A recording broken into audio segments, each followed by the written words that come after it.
जय श्री कृष्णा मित्रों, स्वागत है आप सभी दर्शकों का वैदिक ज्ञान प्लस यूट्यूब चैनल में। मित्रों, जो कहानी आज मैं आपको सुनाने जा रहा हूँ, उम्मीद करता हूँ कि यह कहानी आपको बहुत पसंद आएगी। आपसे निवेदन है कि कहानी को पूरा अवश्य सुने। समझते हैं, इस कहानी के माध्यम से एक बार एक सन्यासी तीर्थ यात्रा के लिए जा रहे थे। चलते चलते रास्ते में ही उन्हें शाम हो गई। शाम के समय में एक शहर में जाकर लगे। उन्होंने देखा कि एक बुनकर अपनी स्त्री के साथ कहीं जा रहा था। सन्यासी ने उस आदमी से कहा, भैया मैं एक यात्री हूँ, आगे मुझे बहुत दूर जाना था, पर रात्रि हो जाने के कारण मैं अब आगे नहीं जा सकता। आज की रात आप मुझे अपने घर में ही गुजार लेने दो, सुबह मैं यहाँ से चला जाऊंगा। सन्यासी के इस प्रकार निवेदन करने पर बुनकर ने सोचा, चलो कोई बात नहीं, शाम के समय तुम मेरे द्वार पर आए हो, आप मेरे अतिथि हो और अतिथि की सेवा भगवान की सेवा कहलाती है। उसने अपनी स्त्री से कहा, प्रिय आज की रात ये सन्यासी हमारे अतिथि हैं, तुम इन्हें लेकर घर लौट जाओ और इनके भोजन पानी की, लेटने बैठने की व्यवस्था करना, तब तक मैं दूसरे गांव से मदिरा पीकर अभी आता हूँ। इतना कहकर वो व्यक्ति चला गया। इधर उसकी पत्नी सन्यासी को लेकर घर लौट आई और मन ही मन बहुत खुश थी। उसने सोचा कि मैं जल्दी जल्दी सन्यासी की भोजन पानी और सोने की व्यवस्था करके अपने प्रेमी से मिलने जाऊंगी। मित्रों, कहते हैं बहुत सी स्त्रियों का अपने पतियों में तो अनुराग ही नहीं होता, इसके विपरीत पर पुरुषों में उनकी आसक्ति खूब होती है। पर पुरुषों के लिए श्रृंगार करने में उन्हें बहुत रुचि रहती है और अपने पति का प्रिय वचन भी कड़वा लगता है। ऐसी स्त्रियां जिनका मन दूसरे पुरुषों में लगता है, वे अपने कुल का विनाश भी देख सकती हैं, लोक निंदा भी सह सकती हैं, बंधन में भी पड़ सकती हैं और किसी के प्राण भी चले जाएं तो भी बेहंस कर स्वीकार कर लेती हैं। मित्रों, पति के जाते ही उस दूषित चरित्र स्त्री ने सन्यासी को भोजन कर और उसका बिस्तर करके उससे कहा है, सन्यासी जी मैं थोड़ी देर के लिए अपनी सहेली के घर जा रही हूँ, उससे मिलकर मैं अभी लौट आऊंगी, तब तक आप घर में आराम से विश्राम करें। इतना कहकर वो श्रृंगार आदि करने के बाद अपने मित्र से मिलने चल दी। जैसे ही वो घर से निकलकर चली, संयोग से उसका पति उसे सामने से आता हुआ दिखाई दिया। पति को देखकर वो डर के मारे एकदम पीछे लौटकर भागी और जल्दी अपने श्रृंगार को बिगाड़कर पहले की तरह बनकर घर में आकर बैठ गई। उसका पति नशे में धूत था, फिर भी उसने समझ लिया कि उसकी स्त्री उसे देखकर लौटकर क्यों भागी, और थोड़ी देर पहले तो वो उसे साधारण वेशभूषा में छोड़ गया था, पर इतनी जल्दी यह श्रृंगार करके आभूषण पहनकर कहाँ जा रही थी। वो उसकी कुटिल मनसा को समझ गया था, क्योंकि उसकी शिकायत वो लोगों के मुख से पहले भी सुनता आ रहा था। उसने घर में घुसते ही क्रोध भरी नजरों से उसे देखते हुए उससे पूछा, तू इस समय कहाँ गई थी? पत्नी कहने लगी, कैसी बात करते हो, मैं भला कहाँ जाऊंगी, लगता है शराब के नशे में तुम्हारी आंखों को धोखा हो गया है। पति बोला, है कुल कलंकिनी, तुम्हारे लोक अपवाद को मैं बहुत दिनों से सुनता आ रहा हूँ और आज मैंने तुझे अपनी आंखों से जाते हुए देख लिया। अब मुझे पूरा विश्वास हो गया है कि तू मेरी आंखों में धूल झोंक कर किसी और से मिलने जाती है। आज मैं तेरा अच्छा इलाज करूंगा। मित्रों, इतना कहकर उस बुनकर ने अपनी स्त्री को खूब डंडों से पिटा और उसे घर के खंभे से बांधकर खड़ा कर दिया। शराब के नशे में धुत होने के कारण वो भी जाकर सो गया। इधर एक उसकी सहेली थी। जब सहेली ने उसके पति को शराब के नशे में सोते हुए देखा तो मौका पाकर वो अपनी सहेली से मिलने आई और बोली, है सखी देवदत्त, तुम्हारा मित्र तुम्हारी प्रतीक्षा कर रहा है, तुम शीघ्र उसके पास जाओ, वो बहुत गुस्से में है। दुष्ट स्त्री कहने लगी, सहेली बात तो तुम्हारी ठीक है, पर मैं इस समय कठिन बंधन में जकड़ी हुई हूँ, मैं वहाँ कैसे जा सकती हूँ, और दूसरी ओर मेरा पापी पति पास में ही पड़ा है, अब तू ही बता मैं क्या करूं। वह कहने लगी, तू चिंता मत कर, तेरा पति शराब के नशे में धुत है, यह सुबह से पहले नहीं जागेगा। मैं एक काम करती हूँ, तेरा बंधन खोलकर तेरी जगह में बंध कर खड़ी हो जाती हूँ, तू अपने मित्र से मिलकर शीघ्र मेरा बंधन आकर खोल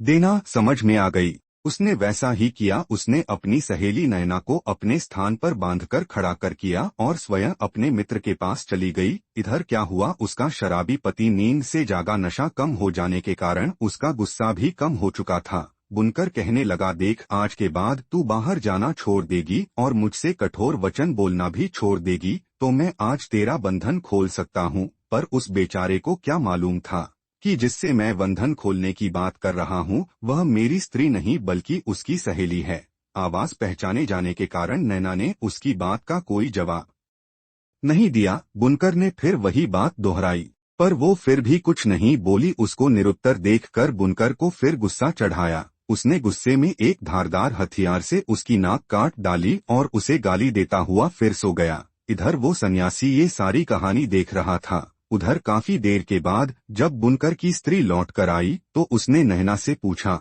अरे सहेली, तू ठीक तो है? मेरे जाने के बाद यह पापी जागा तो नहीं? नैना बोली, बहन तू ऐसा कर, मेरा बंधन खोल। तेरे पति ने तो तेरे धोखे में मेरी नाक काट डाली। बुनकर की स्त्री ने अपनी सहेली का बंधन खोला और उसे उसके घर भेज दिया। कटी हुई नाक लेकर वह अपने घर पहुंची और चुपचाप चारपाई पर लेट गई। मित्रों, इधर थोड़ी देर के बाद बुनकर फिर नींद से उठा और अपनी स्त्री से बोला, हे दुष्ट स्त्री, तू बोलती है या अब की बार तेरे कान भी काट दूं? बुनकर की स्त्री जोर से चीखती हुई बोली, अरे मूर्ख, मुझ जैसी सती की नाक काटने वाला और मुझे बदनाम करने वाला इस दुनिया में भला कौन हो सकता है? सुबह हुई। बुनकर की स्त्री कहने लगी, हे देवताओं, यदि आप देख रहे हो, यह सूर्य, चंद्रमा, अग्नि, कुबेर, इंद्र, धरती, आकाश, पाताल और धर्म, यदि तुम्हारी नजरों में मैं पवित्र हूँ, मैंने कभी भी दूसरे पुरुष की इच्छा न की है, तो देव ऐसा करो, मेरी नाक को पहले की तरह फिर से सुंदर बना दो। यदि मेरे मन में पर पुरुष का झूठा भी चिंतन हो तो आप मुझे जलाकर भस्म कर दो। इतना कहकर वो दुष्ट स्त्री अपने पति से बोली, हे मूर्ख आदमी, देख, मेरे सती होने की शक्ति से मेरी नाक फिर से ठीक हो गई है। मित्रों, पत्नी की बात सुनकर बुनकर हाथ में मसाला लेकर अपनी पत्नी की नाक देखने लगा। उसने देखा कि पत्नी की नाक पहले की तरह जुड़ी है और जमीन पर देखा तो बहुत सारा रक्त पड़ा था। वो एकदम से भयभीत उठा। डर के मारे उसने अपनी पत्नी का बंधन खोल दिया और उसे चारपाई पर बैठाकर नाना भांति से उससे क्षमा मांगने लगा। वो इसे चमत्कार समझकर वह अपनी स्त्री को देवी समझने लगा, परंतु इस रहस्य की बात तो वो सन्यासी भली भांति समझ रहा था, जो उस रात बुनकर के घर में रुका हुआ था। वह सन्यासी पूरी रात जागकर उनका यही तमाशा देखता रहा। सोचने लगा, त्रिया चरित्र की लीला। दोस्तों, स्त्रियां हंसते हुए पुरुष के साथ समय देखकर हंसती है, रोने वालों के साथ रोती है, तथा जो उन्हें पसंद नहीं है उसके साथ मीठी मीठी बातें करके उसे बस में रखती है। ऐसी स्त्रियों की बातों में अमृत और मन में हलाहल विष भरा होता है। कहते हैं, कोई ही पुरुष इस अल्प सुख के लिए थक जाता है, भंवरों की तरह कमल का रस लेते हैं और बाद में अपने हाथों से अपनी छाती और माथे को कूटते हैं।